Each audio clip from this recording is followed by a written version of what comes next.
ఆ జ్ఞానులను సిగ్గుపరచుటకు లోకములో నుండి అజ్ఞానులను, విర్రోల్ని, పిచ్చోల్ని, నీచుల్ని, దరిద్రులను యేసయ్య ఎన్నుకొని వాడుకుంటున్నాడు.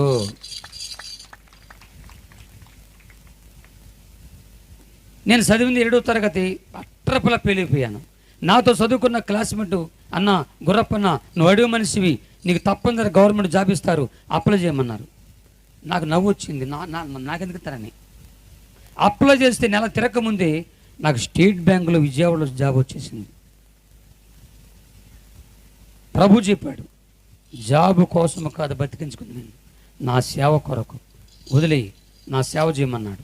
జాబును వదిలి 90 నుండి పరిపూర్ణమైన సేవకుడుగా ఈ భారతదేశంలో ఒక్క జమ్మూ కాశ్మీర్ తప్ప ఇండియా మొత్తం తిరుగుతూ ఒక మీడియాని ఆదాయం చేసుకోలేదు.